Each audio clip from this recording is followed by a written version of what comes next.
Hello നമസ്കാരം, പുതിയൊരു വീഡിയോയിലേക്ക് സ്വാഗതം. ഇന്നത്തെ വീഡിയോയിൽ ഞാൻ നിങ്ങൾക്ക് പരിചയപ്പെടുത്താൻ പോകുന്നത് നമുക്ക് സമഗ്ര ഉപയോഗിച്ച് എങ്ങനെ ടീച്ചിങ് മാനുവൽ തയ്യാറാക്കാം എന്നുള്ളതാണ്. നമുക്കറിയാം, എല്ലാ ടീച്ചേഴ്സിനും ടീച്ചിങ് മാനുവൽ തയ്യാറാക്കേണ്ടതായിട്ടുണ്ട്. ഇത്രയും നാളും അവർ തയ്യാറാക്കിക്കൊണ്ടിരുന്നത് നോട്ട് ബുക്കുകളിലൊക്കെയാണ്. എന്നാൽ ഇനി മുതൽ നമുക്ക് നോട്ട് ബുക്കിന് പകരം നേരെ സമഗ്ര സൈറ്റിൽ തന്നെയാണ് നമുക്ക് കൊടുക്കേണ്ടത്. അപ്പോൾ ഒത്തിരി പേർക്ക് നേരിടാൻ പോകുന്ന പ്രധാനപ്പെട്ട പ്രശ്നം എന്താണെന്ന് ചോദിച്ചു കഴിഞ്ഞാൽ, അവർക്ക് ടൈപ്പിംഗ് സ്പീഡ് വളരെ കുറവായിരിക്കും. അങ്ങനെയുള്ളവർ ഈ വീഡിയോ ഒരിക്കലും മിസ്സാക്കരുത്.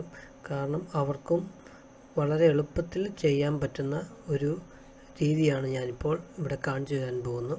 അതിനായി നമ്മൾ ലോഗിൻ പേജിലെടുക്കുക, നമ്മുടെ യൂസർ നെയിം പാസ്വേഡും ക്യാപ്ച എല്ലാം കൊടുത്ത് ലോഗിൻ കൊടുക്കുക. ലോഗിൻ കൊടുത്തു കഴിയുമ്പോഴത്തേക്കും നമുക്ക് കാണുന്ന ഈ ഒരു ഇൻ്റർഫേസ് ആണല്ലോ നമ്മുടെ ടീച്ചിങ് മാനുവൽ എഴുതാനുള്ള ആ ഒരു ഇൻ്റർഫേസ്. അപ്പോൾ നമ്മൾ സാധാരണ ടീച്ചിങ് മാനുവൽ തയ്യാറാക്കുന്ന പോലെ തന്നെ ക്രിയേറ്റ് ടീച്ചിങ് മാനുവൽ എന്ന് പറയുന്ന ആ ഒരു സെക്ഷൻ എടുക്കുക. ഇനിയിപ്പോൾ നമുക്ക് ഏത് ക്ലാസ് ആണ് എന്നുള്ളതും സബ്ജക്റ്റും ചാപ്റ്ററും എല്ലാം നമുക്ക് ഈ ഒരു സൈഡിൽ നിന്ന് കൊടുക്കാവുന്നതാണ്. അപ്പോൾ ഞാൻ ഇപ്പം 3ാം ക്ലാസ്സിലെ മാത്സിൻ്റെ 2ാം ചാപ്റ്ററായ സംഖ്യകൾ കൂട്ടുകാർ എന്ന് പറയുന്ന ഒരു പാഠത്തിൻ്റെ ടീച്ചിങ് മാനുവലാണ് നിങ്ങളെ കാണിക്കാൻ പോകുന്നത്. അപ്പോൾ ഞാനത് സെലക്ട് ചെയ്യുന്നു. ഇനിയിപ്പോൾ പ്ലാൻ ടൈപ്പ് ഏതാണെന്നുള്ളത് നമ്മൾ കൊടുക്കുന്നു. ഇനി അതിനകത്ത് ഏത് യെല്ലോസാണ് നമ്മൾ ഉപയോഗിക്കുന്നത് എന്നുള്ളത് കറക്റ്റായിട്ട് ടിക്ക് ചെയ്യുന്നു. ഞാനിപ്പോൾ 3ാമത്തെ യെല്ലോ തിരഞ്ഞെടുക്കുകയാണ്. നിത്യജീവിത സന്ദർഭങ്ങളുടെ ഭാഗമായും കളികളുടെ ഭാഗമായും 1000 വരെയുള്ള സംഖ്യകൾ വ്യാഖ്യാനിക്കുന്നു, പ്രശ്നപരിഹാരം നടത്തുന്നു. അപ്പോൾ അത് നമുക്ക് ജൂൺ ജൂലൈ മാസത്തിൽ തീർക്കാനുള്ളതാണ്.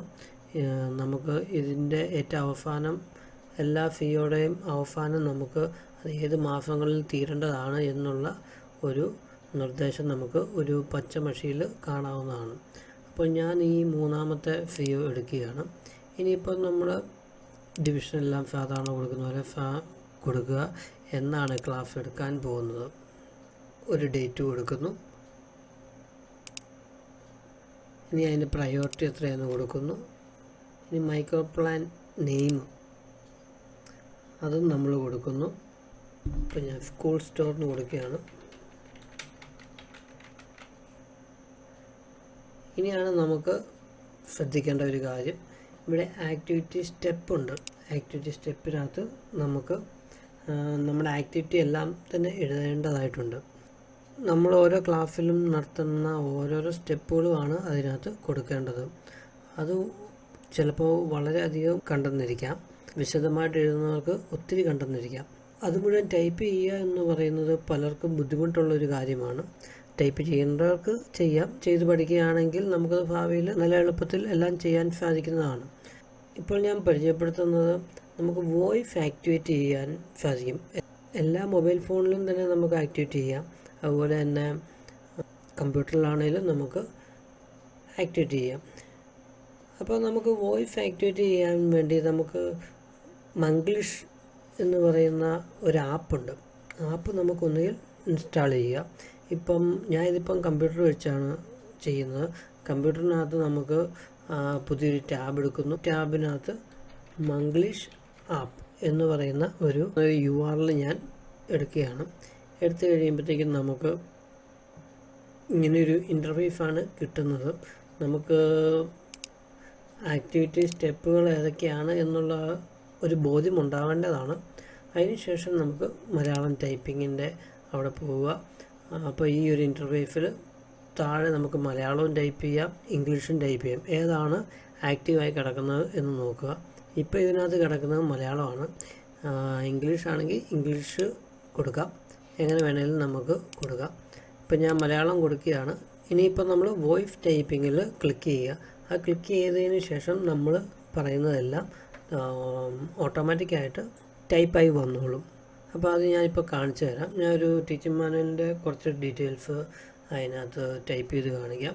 അതിനകത്ത് നമ്മൾ പറയുമ്പോൾ ചിലപ്പോൾ പ്രശ്നങ്ങളൊക്കെ ഉണ്ടായിരിക്കാം. അത് നമുക്ക് പിന്നീടാണേലും എഡിറ്റ് ചെയ്യാൻ അവസരം ഉണ്ടായിരിക്കുന്നതാണ്. അപ്പോൾ ഞാനിപ്പോൾ വോയിസ് ടൈപ്പിംഗ് ആക്ടിവേറ്റ് ചെയ്ത് ഒരു ടീച്ചിങ് മാനുവൽ എഴുതി കാണിക്കാം.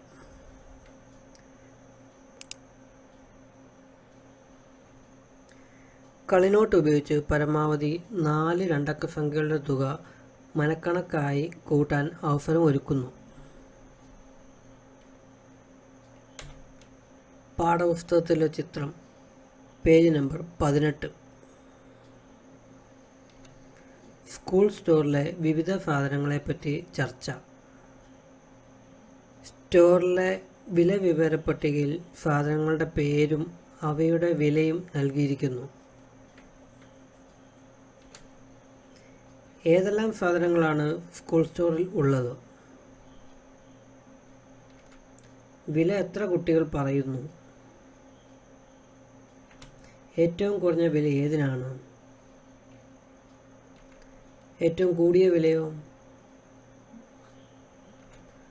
ആരോടൊപ്പമാണ് സാധനങ്ങൾ വാങ്ങാൻ എത്തിയത്? 100 രൂപയ്ക്ക് ഏതൊക്കെ സാധനങ്ങളാണ് വാങ്ങിയത്? കുട്ടികൾ പ്രശ്നത്തെ വിശകലനം ചെയ്യുന്നു. 100 രൂപയ്ക്ക് സാധനങ്ങൾ വാങ്ങി എന്നിരിക്കട്ടെ, ഏതൊക്കെ സാധനങ്ങൾ വാങ്ങാം? കുട്ടികൾ കണ്ടെത്തുന്നു. കുട്ടികൾ വ്യക്തിഗതമായി ചെയ്യുന്നു. ടീച്ചർ ക്രോഡീകരിക്കുന്നു.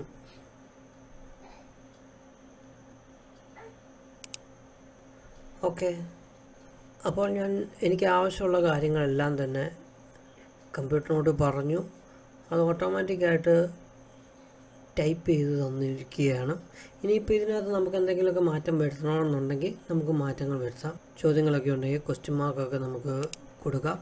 അങ്ങനെ നമുക്ക് എന്തെങ്കിലുമൊക്കെ മാറ്റങ്ങൾ വരുത്തണം എന്നുണ്ടെങ്കിൽ നമുക്കിങ്ങനെ മാറ്റങ്ങളെല്ലാം വരുത്താം.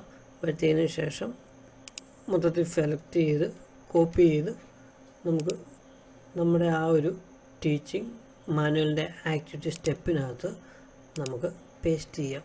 കണ്ടോ, നമുക്ക് ഇത്രയും പെട്ടെന്ന് തന്നെ നമുക്ക് ടൈപ്പ് ചെയ്യാതെ നമ്മൾ പറഞ്ഞുകൊണ്ട് തന്നെ എല്ലാ കാര്യങ്ങളും നമ്മുടെ ടീച്ചിങ് മാനുവലിൽ ആയിട്ടുണ്ട്. അപ്പോൾ അതുപോലെ തന്നെ നമുക്ക് ബാക്കിയുള്ള കാര്യങ്ങളും കൂടിയും നമുക്ക് ടൈപ്പ് ചെയ്യാതെ തന്നെ നമുക്ക് വോയിസിലൂടെ പറഞ്ഞ് നമ്മുടെ ടീച്ചിങ് മാനുവൽ കംപ്ലീറ്റ് ആക്കാവുന്നതാണ്. ഇത് എല്ലാവർക്കും ഉപകാരപ്പെട്ടു എന്ന് കരുതുന്നു. എന്തെങ്കിലും സംശയങ്ങളൊക്കെ ഉണ്ടെങ്കിൽ കമൻ്റായിട്ട് ചോദിക്കാവുന്നതാണ്. പറയാനുള്ള മറ്റൊരു കാര്യം എന്ന് പറഞ്ഞു കഴിഞ്ഞാൽ, നമുക്ക് ഈ ഒരു Manglish.app എന്ന് പറയുന്ന ഈ ഒരു സൈറ്റ് എല്ലാ ബ്രൗസറിലും വർക്ക് ചെയ്യണമെന്നില്ല. ഗൂഗിൾ ക്രോമിനകത്ത് വർക്ക് ചെയ്യുന്നുണ്ട്, ഫയർഫോക്സിനകത്ത് വർക്ക് ചെയ്യുന്നില്ലായിരുന്നു. അപ്പോൾ അത്തരം കാര്യങ്ങളൊക്കെ ഒന്ന് ശ്രദ്ധിക്കുന്നത് നല്ലതായിരിക്കും. നമ്മുടെ എല്ലാ സ്മാർട്ട് ഫോണുകളിലും ഈ ഒരു സെറ്റപ്പ് ലഭിക്കുന്നതാണ് എന്നുള്ള കാര്യം പ്രത്യേകം ഓർക്കുക. Thank you for watching.